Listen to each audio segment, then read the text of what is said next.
Primero que nada vamos a invitar a doctor Jorge Beckett, que es médico cirujano de la Universidad de Chile, casado, con 5 hijos, ginecólogo obstetra de la Pontificia Universidad Católica de Chile. Tiene su especialista también en medicina materno-fetal de la Pontificia Universidad de Chile, Católica de Chile. Además es su especialista en terapia fetal invasiva de la Universidad de Barcelona. Actualmente es jefe de servicio de obstetricia y ginecología del Hospital Regional de Talca. De allá viene a compartir con nosotros y además es profesor de la Universidad Católica del Maule. Lo invitamos a comenzar su presentación. Y un aplauso.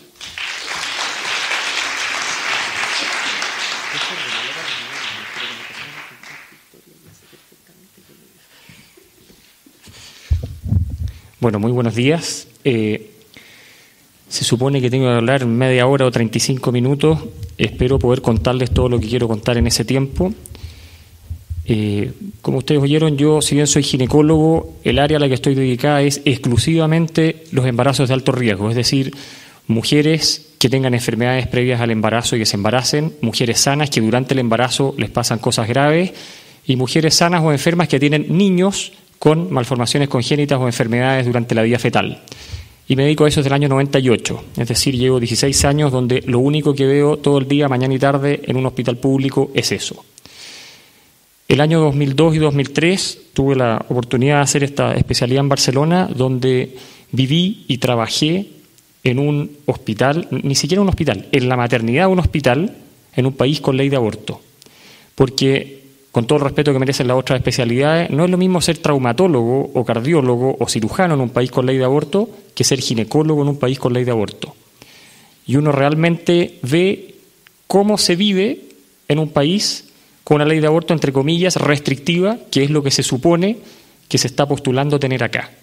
Por lo tanto, una experiencia personal que yo creo que tiene poca gente en Chile. Somos pocos los ginecólogos que hemos tenido esa oportunidad. Y después de vivir eso, yo dije, si algún día en Chile, desgraciadamente, se empieza a vivir esta controversia a legalizar el aborto, yo no me puedo quedar callado con lo que me tocó ver. Yo me decreté objetor de conciencia, lo que significa que uno no participa en los abortos, pero inevitablemente está metido en un mundo donde eso ya está inserto, tanto en la parte médica como en la sociedad. Y ahí uno va viendo una serie de cosas realmente impresionantes.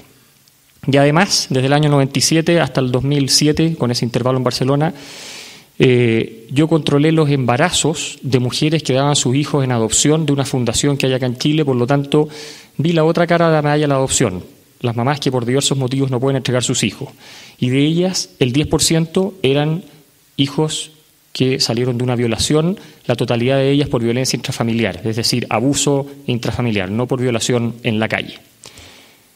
Entonces, con esa experiencia personal, más los conocimientos que uno adquiere desde el punto de vista técnico, les quiero contar muchas cosas. Lo primero es que la ley de aborto permite legalmente la muerte intencionada de un individuo de la especie humana antes de nacer. Esto es obvio, pero nadie lo dice. Siempre dicen, no, es que hay que ayudar a esta madre que sufre. Evidentemente que toda mujer que lleva un aborto está sufriendo y lo está pasando muy mal, pero a todos se les olvida que lo que estamos haciendo es matar a un individuo de la especie humana. No sé si se les olvida, esto se esconde para que no suene tan terrible.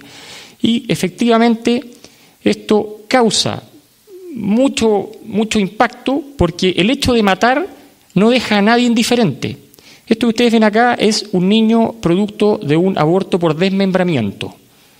Traducido al castellano, que se mete una pinza con un niño vivo dentro que tiene aproximadamente 16 semanas, 4 meses de embarazo, y uno lo primero que agarre lo tira hacia afuera.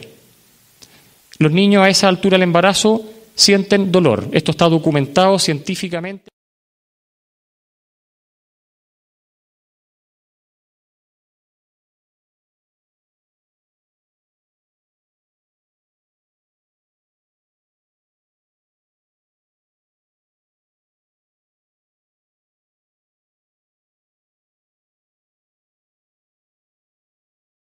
Entonces, esta imagen no es para que todos digan qué horror, qué espanto. Esta es la realidad de los abortos ilegales o legales. Esta es una de las formas de hacer aborto, porque la gente se imagina aborto legal algo súper limpio, en un centro hospitalario, todo ordenado, donde todo es como todo aséptico. Pero bueno, eso es en un aborto legal en países donde hay aborto legal. Las leyes son creadas por el ser humano para ordenar la sociedad, pero los hechos biológicos son descubiertos por nosotros. Los hechos biológicos siempre están presentes y la verdad es que no los podemos cambiar. El inicio de la vida siempre ha existido. Y así llama la atención cómo en Europa, nosotros venimos de allá, fuimos conquistados por España. Bueno, antes estaba el Imperio Romano, del que España era parte, y yo tengo entendido que hay un abogado, todavía se enseña derecho romano, supongo yo. Es algo como que es nuestra cultura. Y en este continente, que es el primer mundo, todos son muy ordenados, todos muy civilizados, todos piden permiso para pasar por aquí y por acá, todo funciona bien, pero a nadie le importa matar fetos. Esto está fuera del pensamiento de la sociedad, está anestesiada la sociedad, y esta es la realidad en Europa. La gran mayoría de los países tiene aborto libre bajo las 12 semanas, es decir, cualquier niño bajo 3 meses, si la madre lo quiere abortar, puede hacerlo, y a contar de las 12 semanas condicionado habitualmente a 3 causales, que son malformaciones, patología materna grave y aborto. A nivel mundial, actualmente la primera causa de muerte por acción humana es el aborto legal, es decir, morir antes de nacer. Es la primera causa de morirse hoy en día. Hay una fundación que se llama la Fundación Guttmacher, que es la principal promotora de aborto en el mundo, y ellos hacen un cálculo entre 40 y 50 millones de abortos legales al año. Es decir, eso está contado por el Ministerio de Salud de cada país. En China, por ejemplo, hay 2 millones de abortos al año, en Europa más de 1 millón de abortos al año, abortos legales. Es decir, se lleva una cuenta porque cada hospital tiene que informar los procedimientos médicos que hace, entre comillas. Este señor que sale acá se llama Bernard Nathanson, y yo se los presento porque él es el rey del aborto, así sale en Internet. Nació en 1926, se murió en 2011, es canadiense, trabajó en Estados Unidos, y él fue uno de los que hizo más lobby para conseguir ley de aborto en Estados Unidos. Él se reconoce responsable de 75.000 abortos legales en Estados Unidos y mató a 2 de sus hijos. A uno llevó a su pareja en ese minuto a hacerse un aborto, y al segundo él le hizo el aborto porque se consideraba que era el que técnicamente mejor lo podía hacer, ¿ya? O sea, estaba tan convencido de esto que mató a 2 de sus hijos. Pero este señor, cuando empezó la época de la ecografía, se puso a hacer ecografía y dijo, parece que esto que yo estoy haciendo es como que hay un ser vivo que se mueve dentro del útero de la madre. Y se dio vuelta la chaqueta y se convirtió en uno de los principales detractores del aborto en el mundo y murió defendiendo esta causa hasta el año 2011. Y una vez que él se dio vuelta la chaqueta, él contó cómo habían hecho para conseguir ley de aborto, lo que no es ninguna novedad. Fue un engaño tras otro. Y él planteó que para conseguir la ley de aborto en un país había 3 pasos. Lo primero, apoderarse de los medios de comunicación. Y una vez que uno es dueño de los medios de comunicación, tiene que mentir. La primera mentira es...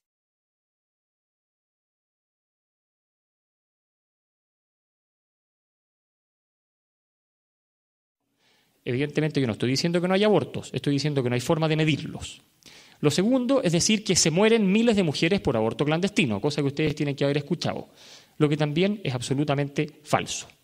No es que no se mueran, pero la magnitud de eso, como les voy a mostrar, es extraordinariamente baja. Posteriormente, él dijo que el segundo paso era ridiculizar a la Iglesia Católica y aprovechar el punto 1, los medios de comunicación, para decir que los católicos quieren el aborto, pero la jerarquía eclesiástica no. Es decir, los curas dicen no al aborto, los católicos no están ni ahí. Y para eso ellos inventaron encuestas. Y dicen, nosotros inventamos encuestas donde poníamos los católicos, el 70% está de acuerdo al aborto. Entonces cuando los otros católicos lo leían, dicen, esta gente piensa igual que yo y resulta que está de acuerdo. O sea, parece que los católicos estamos de acuerdo con el aborto. Con lo cual se sensibiliza a la población. Y por último, ridiculizar y ignorar a cualquier científico que dijera que la vida empieza con la concepción. Hoy en día esto ya no es posible de hacer, porque hay evidencia científica que la vida empieza con la concepción. Por lo tanto, esto se ha cambiado poniendo límites, diciendo que un embrión bajo 6 semanas no vale, o bajo 8 semanas no vale, o bajo 12 semanas no vale. Ya nadie dice que es una cosa, pero es como que no existe, como que no tiene ningún derecho. Entonces, así es como se consigue la ley de aborto y es como se ha hecho en todo el mundo, y en Chile también. Mitos y verdades. Ustedes tienen que haber escuchado que en Chile hay entre 100.000 y 150.000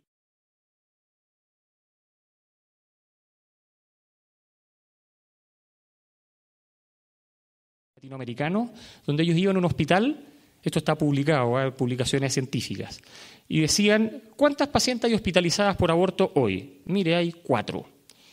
¿Y cuáles cree usted que serán provocados? Mire, una seguro, porque llegó con fiebre y dijo que se había hecho un aborto. Las otras no sé, parece que hay 2 espontáneos, una que hay una duda. Ya.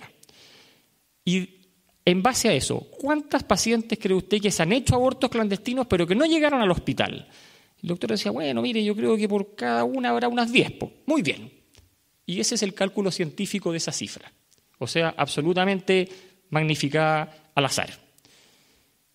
¿Cuál es la realidad en Chile? Nosotros tenemos una realidad de salud pública realmente notable. Uy, parece que se acabó la pila y no pasan las diapos. ¿Habrá alguien arriba que pueda pasar la diapositiva? Bueno, la realidad es la siguiente. Mortalidad materna son todas las mujeres que se mueren durante el embarazo, parto o posparto por algún problema médico preexistente o que ocurra durante el embarazo, y ahí van los abortos. Chile tiene la mortalidad materna más baja de toda América, excepto Canadá. Dije América, no Sudamérica ni Latinoamérica, o sea, le ganamos a Estados Unidos. En Chile hay 250.000 partos al año y se mueren 16 mujeres de cada 100.000 partos. Por lo tanto, hay 40 mujeres que desgraciadamente fallecen a consecuencia de embarazo y parto. Y de ellas, no son más de 1 a 2 que mueren por aborto en general, espontáneo o provocado. Por lo tanto, las miles de mujeres que se mueren de aborto son mentiras y los 100.000 abortos clandestinos son desconocidos. La verdad es que no se sabe esa realidad. Y el aborto en Chile hace más de 10 años, más de 15 años, que dejó de ser una causa importante de mortalidad. Eso no quita que es un problema, pero si uno legaliza el aborto no va a solucionar un problema de esa magnitud. Es decir, la legalización del aborto no soluciona un problema médico.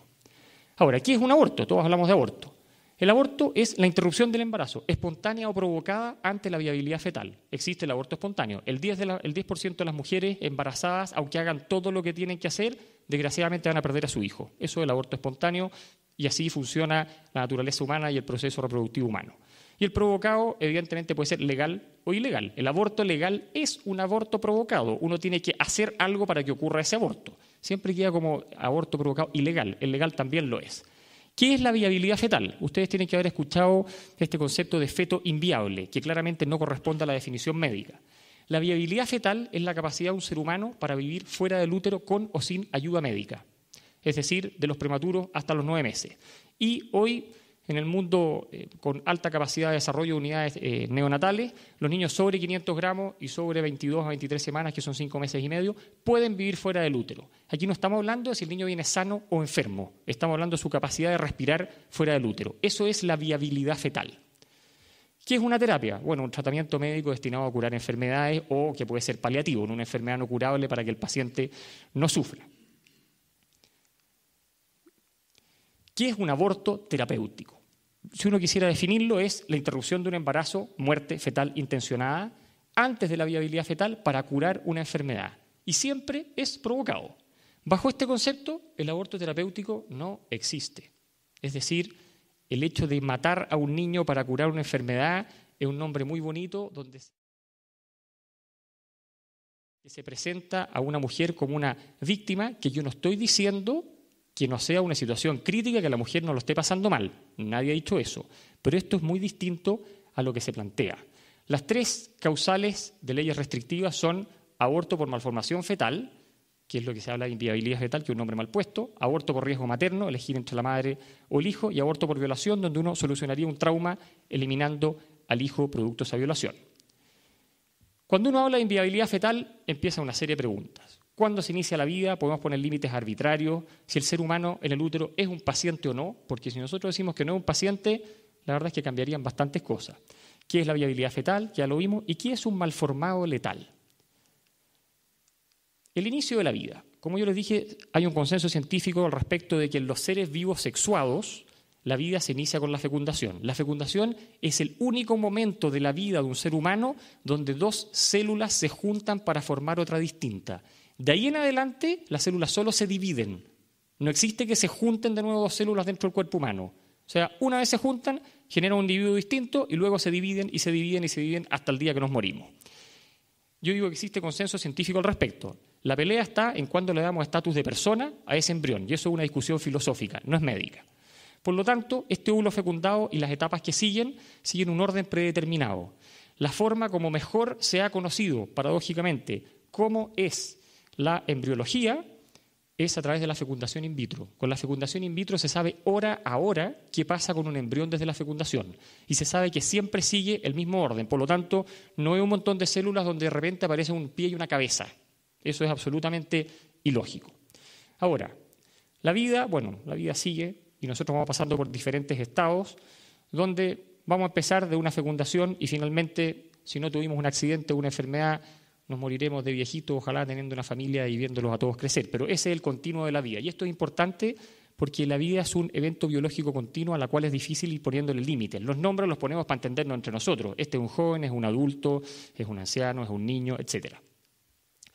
La vida empieza con la fecundación, pero el embarazo se detecta en la implantación. La fecundación ocurre en la trompa, el embrión viaja y 6 a 7 días después se implanta y recién ahí el test de embarazo sale positivo. Por lo tanto, hay una ventana donde la mujer no tiene cómo saber que está embarazada, pero ya hay un niño que se va desarrollando.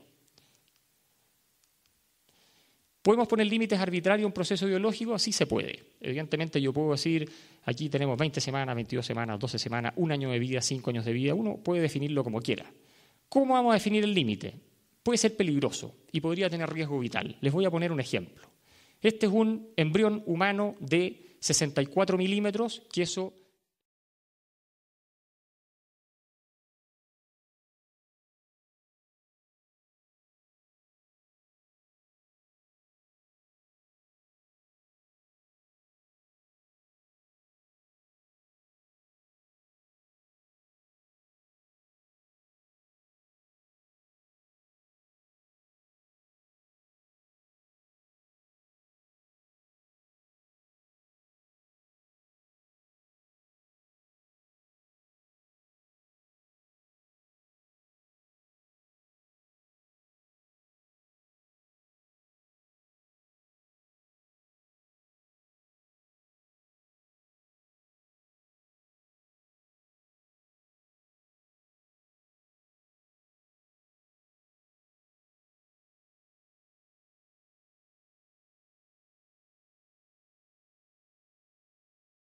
con lo cual la verdad es que el aborto casi sería válido. El feto sería una cosa y la verdad es que no tendría ningún sentido. Pero yo no conozco ni una mujer que no se quiera hacer ecografías en el embarazo. Incluso en los embarazos no buscados, no deseados, las pacientes se preocupan. ¿Cómo estará mi hijo? Chuta, yo no quería esta guagua, pero bueno, tratemos de ver cómo está. Y si nosotros decimos que sí, que el feto es un paciente, merece el trato de paciente. El feto se puede ver, diagnosticar, ver enfermedades, tratar si es que es necesario y a veces, desgraciadamente, no se puede tratar, está fuera de alcance terapéutico. Pero hoy en día, científicamente hablando, el feto es un paciente y no hay ningún libro de medicina que diga que hay enfermedades que se tratan matando al paciente. Eso no existe. Y si nosotros vemos hoy en día, los niños se operan en el útero, tenemos exámenes para poder diagnosticarlos, podemos saber sus cromosomas, hay instrumental adecuado para poder hacer operaciones muy chiquititas, ¿no es cierto? Tenemos todo tipo de intervenciones y finalmente, tenemos los resultados de todo esto. Y los resultados es cierto que a veces provocan prematurez, pero a veces no. Y tenemos niños, ustedes ven esos gemelos, fueron operados in útero, hoy día tienen 10 años, fueron los primeros gemelos operados en Chile en el hospital de la Universidad Católica el 2004 y fueron pacientes intrauterinos. Se diagnosticaron in útero una enfermedad, fueron tratados durante el embarazo y ahí están. Entonces, los niños en el útero claramente son pacientes y no hay ninguna duda médica al respecto, por lo tanto merecen su respeto. ¿Qué es un malformado letal? Esto es lo que en la prensa parece como inviable. Malformado letal es un ser humano que en el útero tiene una malformación no tratable, no corregible, tampoco tiene arreglo después del nacimiento y inevitablemente va a morir. Es decir, es un enfermo terminal. Sería equivalente a alguien que tiene un cáncer que ya llegó muy tarde o que lo operaron, le dieron quimioterapia, radioterapia y desgraciadamente está fuera de alcance médico y el doctor le dice, sabe que la medicina no tiene nada más que ofrecer. Eso es un malformado letal. El punto está en que no se mueren todos al tiro.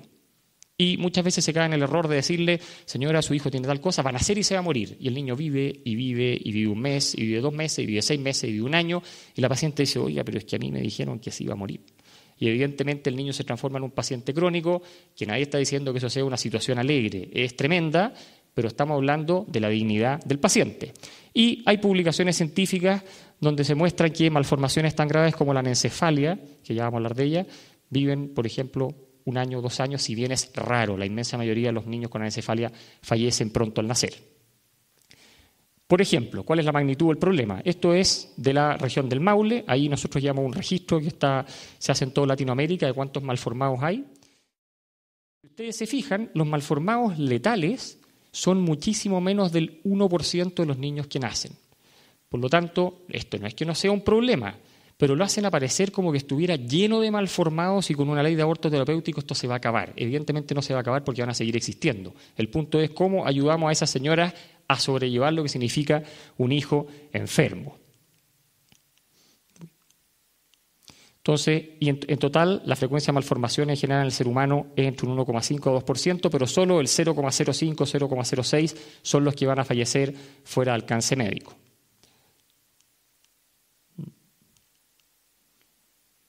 No corre. Ahí. Ahora, ¿qué es un malformado letal? Es súper importante que en los países con ley de aborto ya no se habla de malformaciones letales ni inviables, se habla de defectos fetales, que eso es cualquier cosa. Y de ahí en la práctica viene el concepto de eugenesia. ¿Qué es la eugenesia? La eugenesia es eliminar a los anormales. Eso es la eugenesia. En el fondo, una sociedad donde sean todos normales de acuerdo a nuestros parámetros de normalidad. Y eso es complejo. O sea, podríamos partir por los fetos enfermos, por los adultos o niños con enfermedades no tratables, discapacitados, etc. O sea, la puerta que se abre es bastante amplia. Entonces, un tema no menor. Les pongo el anencéfalo porque esto ha sido el ejemplo que se pone en todas las discusiones. El anencéfalo, primero que nada, es un ser humano. Hay gente que dice que no es un ser humano. Ha sido comparado con un reptil, ha sido comparado con una cosa, ha sido comparado con nada. Es un individuo de la especie humana severamente enfermo, tiene una malformación gravísima del sistema nervioso central y en la práctica es un niño con un grave deterioro neurológico. Todos los anencéfalos tienen cerebro inicialmente, pero no tienen cráneo, les faltan los huesos. Y el líquido amniótico destruye los nervios, que es lo mismo que pasa en la espina bífida. La espina bífida tiene la columna expuesta y los niños tienen problemas en las piernas porque se les destruyen sus fibras nerviosas. Por lo tanto, en la medida que avanza el embarazo, este cerebro se empieza a reducir y cuando el niño nace, tiene un cerebro muy reducido con pocas funciones y evidentemente un problema neurológico grave. Ahora, se habla que los anencéfalos tienen muerte cerebral, por lo tanto equivalen a un adulto en esa condición.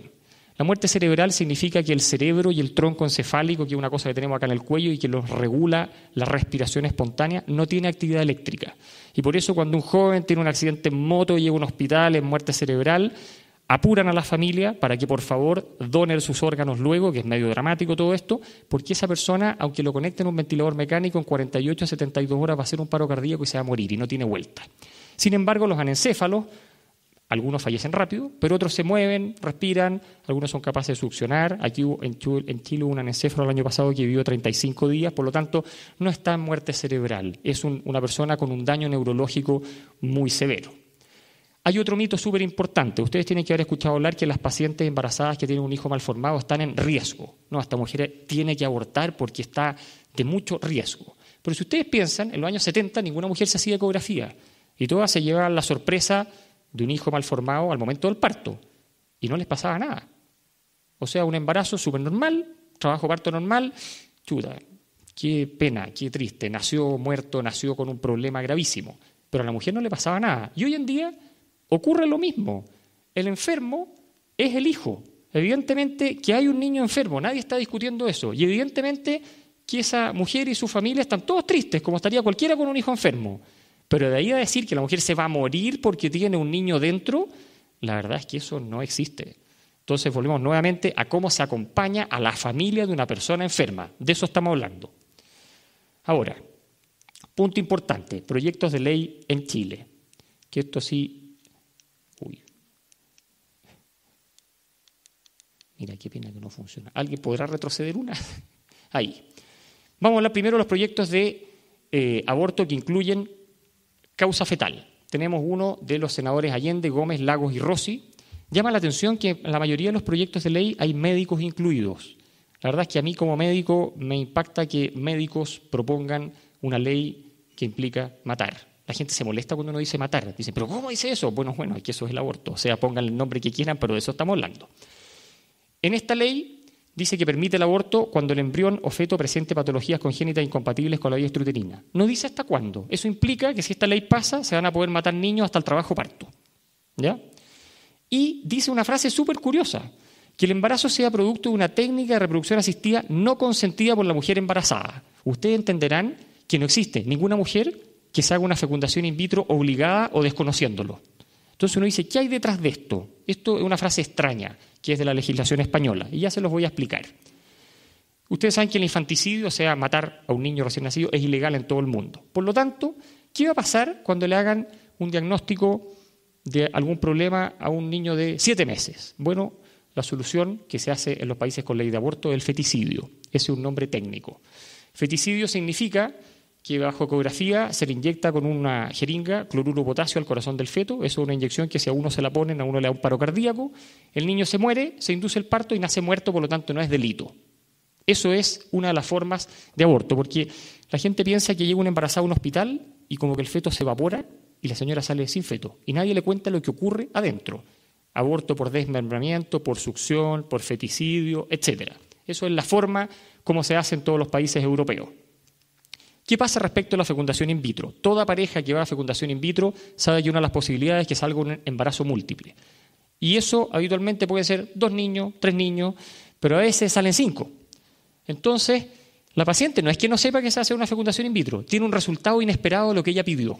Y en los países europeos, en las unidades de infertilidad, la pareja dice, mire, nosotros queremos 2 niños, no se preocupe, ni un problema. O queremos 3 niños. Entonces se hace la ecografía y salieron 4. Entonces eso es contra su voluntad. Ellos no esperaban eso. Solución, bueno, un proceso muy elegante que se llama embriorreducción selectiva. ¿Qué significa? Lo mismo que el feticidio, pero más chico. Entonces, a las 12 semanas, uno elige el niño que queda más cerca de la aguja y se pincha con cloruro de potasio y se eliminan los embriones que sobran de acuerdo a lo que la pareja no deseaba. Eso se hace todos los días en los países del hemisferio norte. Esto no es un cuento, no es ciencia ficción. Estos son procesos rutinarios en cualquier maternidad de país con ley de aborto. Y eso está dentro de las leyes que se están postulando al Congreso. Del senador Girardi, ley, también médico. Él propone algo muy curioso. Aborto cuando el feto presente o se establezca que presentará futuro, alguna vez en la vida, graves malformaciones físicas o psíquicas.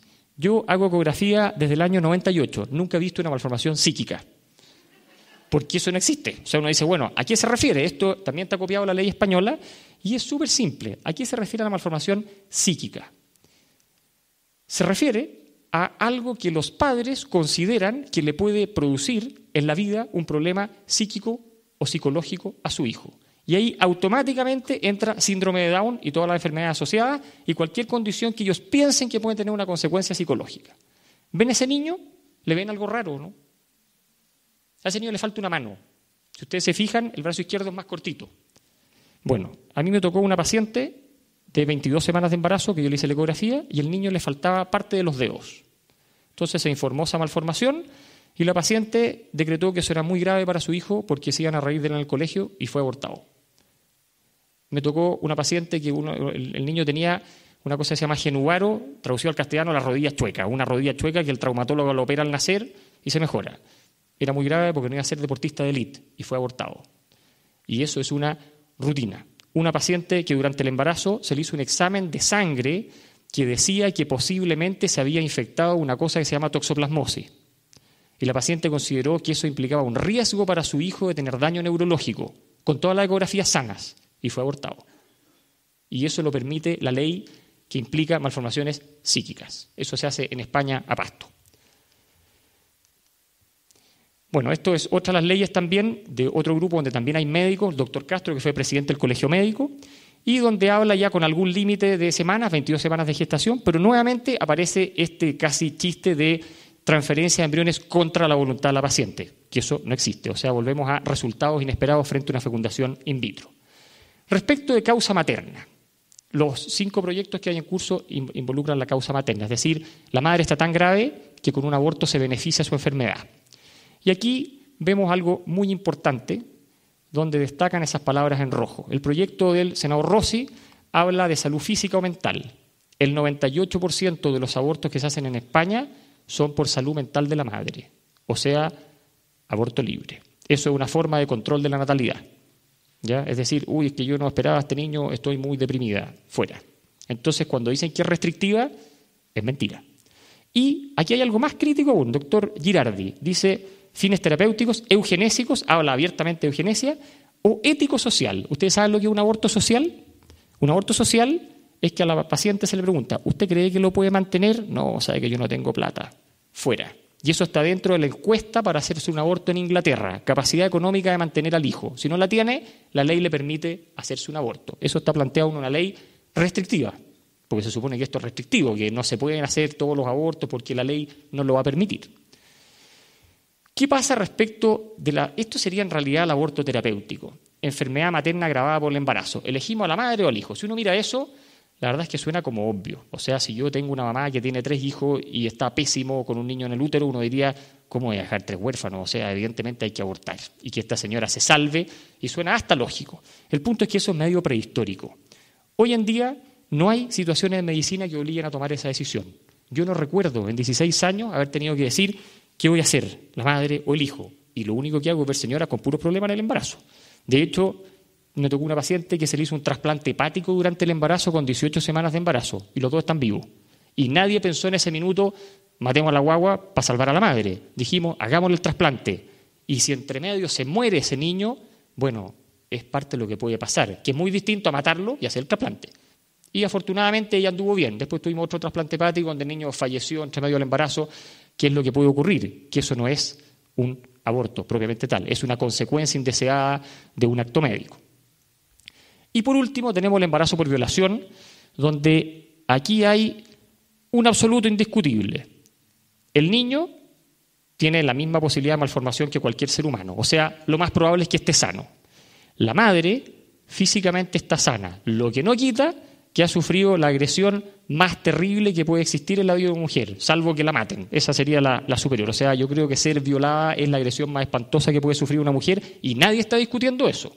Porque siempre dice, es que ustedes, los contrarios al aborto, no les importa la madre. Sí, sí nos importa la madre. Y de hecho, como yo les dije, yo atendí muchas niñas y mujeres violadas por abuso intrafamiliar. El único culpable es el violador, obvio. Es comprensible el dolor, obvio.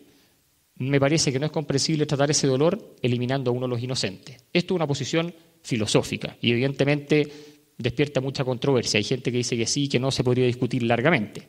Siempre existe la posibilidad de opción. Y cuando uno conversa con madres embarazadas por violación, que yo lo hice durante 10 años y no con una, con muchas, ellas siempre dicen, esto es terrible, súper mal, pero ¿qué culpa tiene este niño? Alguien lo va a cuidar porque yo soy incapaz psicológicamente de darle lo que necesita. O sea, pedirle a una mujer violada que se haga cargo del hijo es una especie de acto heroico, ¿no? Y bueno, ellas entregaban a su niño, lo cuidaban durante el embarazo, iban a las ecografías, tenían su parto y alguien se hace cargo de esos niños. Por lo tanto, hay que implementar más políticas que ya hay. Hay muchas fundaciones que se dedican a esto, pero desgraciadamente no son conocidas. Es como que en la sociedad no existiera nada que se preocupara a estas madres, pero sí existe. Bueno, lo que tienen que tener en cuenta es esto, que el aborto, la ley de aborto es un camino sin retorno. En ni un país que la haya implementado se ha derogado la ley, eso no existe, y que no resuelve un problema médico. Y de hecho, si ustedes se fijan, la que fue a presentar la ley de aborto, que finalmente no lo hizo, fue la ministra del CERNAM y no la ministra de Salud. Por lo tanto, hay un trasfondo ideológico. Si fuera un problema de salud, habría ido la ministra de Salud. Y se introduce una ideología donde la vida pierde valor y posteriormente viene la eutanasia, primero de los adultos y después la eutanasia infantil. Ustedes saben que en Europa hay países donde ya se habla de la eutanasia infantil. Y después viene algo peor aún, que es esto. Si ustedes traducen...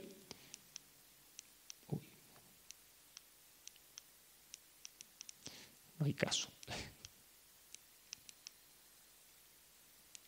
Si ustedes traducen esto, que sale ahí,